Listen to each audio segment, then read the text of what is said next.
Kelompok 6. Nama anggota Munjia, editor Munjia, materi Munjia, merangkum Munjia, pembimbing Darmawan SPD. Mari kita mulai, tonton sampai selesai ya. Bab 3, yaitu tentang sumber ekonomi dan potensi wilayah Indonesia. A. Sumber ekonomi Indonesia. Sumber ekonomi adalah semua sumber daya yang dimiliki, baik itu dalam bentuk benda ataupun hak kuasa yang diperoleh di masa lalu dan dimaksudkan agar memberikan manfaat di kemudian hari. Sumber ekonomi Indonesia dibagi menjadi 4 adalah sebagai berikut. Yang pertama, pemanfaatan sumber daya alam atau SDA. Yang kedua, pemanfaatan potensi sumber daya manusia di Indonesia. Yang ketiga, pemanfaatan kewirausahaan. Yang keempat, pemanfaatan faktor produksi modal. Berikut adalah penjelasannya. Sumber daya alam merupakan semua kekayaan alam, baik berupa benda mati maupun makhluk hidup yang berada dalam suatu tempat yang dapat dipergunakan untuk memenuhi kebutuhan hidup manusia. Macam-macam sumber daya alam yang ada di Indonesia adalah sebagai berikut. Yang pertama, Indonesia merupakan negara beriklim tropis. Hal ini menyebabkan kondisi tanah di Indonesia sangat subur, sehingga hasil pertanian dan perkebunan melimpah. Oleh karena itu, diperlukan program pembangunan pertanian secara menyeluruh dan berkelanjutan, karena pembangunan pertanian di Indonesia mempunyai peranan penting sebagai berikut. Yang pertama, sebagai potensi sumber daya alam yang besar dan beragam. Yang kedua, hasil komoditas pertanian terhadap pendapatan nasional yang cukup besar. Yang ketiga, besarnya penduduk Indonesia yang menguntungkan hidupnya pada sektor pertanian. Yang keempat, berperan dalam penyediaan pangan masyarakat serta menjadi basis pertumbuhan di pedesaan. Yang kedua, sumber daya tambang adalah sumber daya alam yang berasal dari dalam perut bumi yang bersifat tidak dapat diperbarui. Sumber daya tambang pun didapat dari proses penambangan baik di darat maupun di air.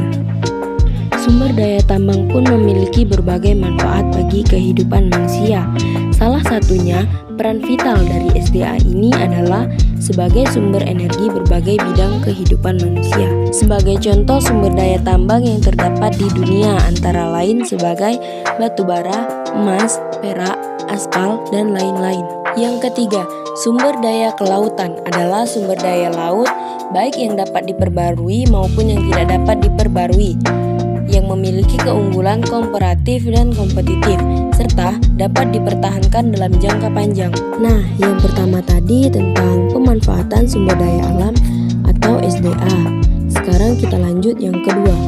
Yang kedua, pemanfaatan sumber daya manusia adalah proses kegiatan pemimpin yang bermaksud memperkerjakan pegawai yang memberi prestasi dan tidak mempekerjakan pegawai yang tidak bermanfaat. Berikut beberapa manfaat yang penting bagi Indonesia berdasarkan faktor SDM. A. Jumlah penduduk Indonesia memiliki jumlah penduduk yang besar. Jumlah penduduk yang besar sebenarnya dapat menguntungkan Indonesia, khususnya untuk proses industri. Misalnya, sebagai tenaga kerja untuk mengolah dan mengolah sumber daya alam, sebagai sumber tenaga kerja bagi pembangunan, dan sebagai pasar bagi produk-produk yang dihasilkan oleh perusahaan atau industri. B. Tenaga kerja atau manpower adalah penduduk dalam usia kerja yang siap melakukan pekerjaan, antara lain mereka yang sudah bekerja, mereka yang sedang mencari pekerjaan, mereka yang bersekolah, dan mereka yang mengurus rumah tangga. Sementara itu, istilah lain dalam klarifikasi kerja berbagi sumber daya manusia dibagi menjadi 2 macam, yakni angkatan kerja labor, force, dan bukan angkatan kerja. Secara garis besar, faktor produksi tenaga kerja dapat dibedakan menjadi 3, yaitu sebagai berikut.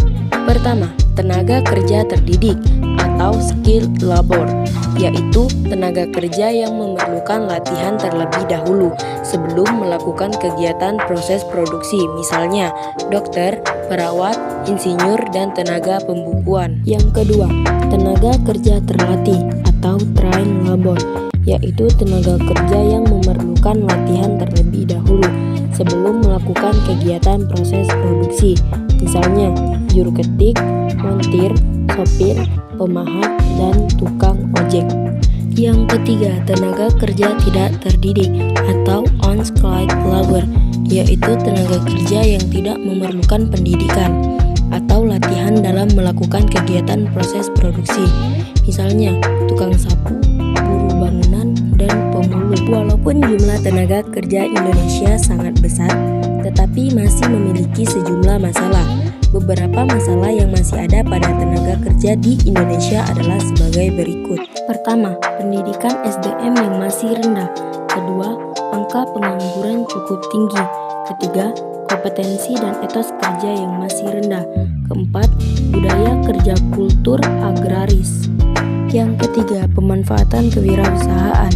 Kewirausahaan saat ini memiliki peran yang penting dalam perkembangan dan pembangunan suatu negara. Kewirausahaan merupakan proses identifikasi, pengembangan diri, dan pembawa visi dalam kehidupan. Visi tersebut dapat berubah ide inovatif peluang. Yang keempat, pemanfaatan faktor produksi modal. Faktor produksi modal merupakan benda-benda hasil produksi barang dan jasa yang berfungsi sebagai penunjang untuk melancarkan atau mempercepat kemampuan produksinya. Modal memiliki peran penting dalam proses pengadaan barang dan jasa tanpa adanya modal. Iklan sebentar Ips. Egak jadi kita lanjut Ayala. B. Pengembangan ekonomi kreatif berdasarkan potensi wilayah. Ada 14 sektor yang termasuk dalam ekonomi kreatif, yaitu sebagai berikut. Yang pertama, periklanan. Kedua, pasar barang seni. Ketiga, arsitektur. Keempat, kerajinan. Kelima, desain. Yang keenam, fashion. Yang ketujuh, video, film, dan fotografi. Yang kedelapan, permainan interaktif. Yang kesembilan, musik. Kesepuluh, seni pertunjukan. Kesebelas, penerbit dan percetakan. Ke-12, layanan komputer. Ke-13, TV dan radio. Ke-14, riset dan pengembangan. Pentingnya pengembangan industri kreatif. A. Memberikan kontribusi ekonomi yang signifikan. B. Menciptakan iklim bisnis yang positif. C. Membangun citra dan identitas bangsa. D. Berbasis pada sumber daya alam yang terbarukan. E. Menciptakan inovasi dan kreativitas yang merupakan keunggulan kompetitif. Pusat-pusat keunggulan ekonomi di Indonesia. Beberapa daerah di Indonesia yang memiliki keunggulan ekonomi, yaitu Papua. Papua memiliki potensi pertambangan yang cukup besar, yaitu sumber daya mineral, tembaga, dan emas yang cukup banyak, menghasilkan proven deposit bahan emas dan tembaga berjumlah kurang lebih 2,5 miliar ton di kawasan konsesi PT Freeport Indonesia Tembagapura. Selanjutnya, Maluku. Maluku didominasi berada pada sektor kelautan dan pertambangan. Kondisi wilayah perairan Maluku yang didominasi sekitar 92,4% menjadikan sektor kelautan adalah potensi utama si provinsi tersebut.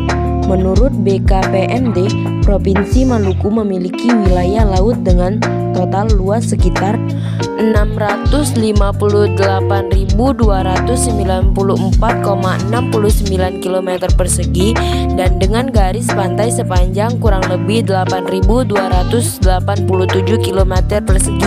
Selanjutnya, Nusa Tenggara. Potensi yang dimiliki Nusa Tenggara berada pada sektor perikanan, yakni sebagai wilayah pengekspor ikan terbesar di Indonesia. Wilayah Nusa Tenggara juga dikenal sebagai habitat asli hewan komodo. Pulau ini merupakan kawasan Taman Nasional Komodo yang dipisahkan oleh Selat Tape, termasuk wilayah Kecamatan Komodo. Selain itu, Nusa Tenggara juga menyimpan ekosistem flora yang beragam, yakni pohon kayu sepang yang dapat digunakan sebagai obat serta bahan pewarna pakaian. Masih ada banyak lagi pusat-pusat keunggulan ekonomi di Indonesia, antara lain Sulawesi, Kalimantan, Jawa, Bali, dan Sumatera. 2. Keterkaitan pusat-pusat keunggulan ekonomi terhadap kesejahteraan masyarakat.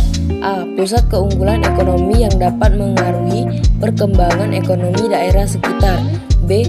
Pusat keunggulan ekonomi mampu meningkatkan pendapatan per kapita penduduk di setiap daerah. C. Adanya pusat keunggulan ekonomi akan memunculkan berbagai fasilitas ekonomi. D. Adanya pusat keunggulan ekonomi yang akan mampu menekankan tingkat kemiskinan dan kerentanan ekonomi. E. Adanya pusat keunggulan ekonomi yang dapat memunculkan lapangan pekerjaan. Yang ketiga, upaya pengembangan pusat-pusat keunggulan ekonomi, yaitu migrasi penduduk, urbanisasi, transmigrasi, dan transportasi. 1. Masyarakat ekonomi ASEAN. Apa itu masyarakat ekonomi ASEAN? Masyarakat ekonomi ASEAN merupakan pasar bebas di wilayah Asia Tenggara yang beranggotakan 10 negara ASEAN. Melalui masyarakat ekonomi ASEAN, seluruh anggota bebas diperbolehkan menjual barang dan jasa ke seluruh anggota. 2. ASEAN Free Trade Area atau AFTA.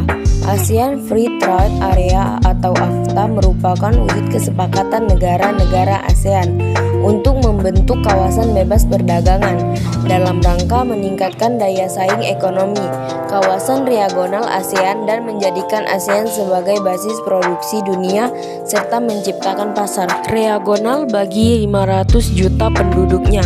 AFTA dibentuk tahun 1992 saat berlangsungnya konvensi tingkat tinggi atau KTT. Sekian dan terima kasih sudah menonton sampai selesai.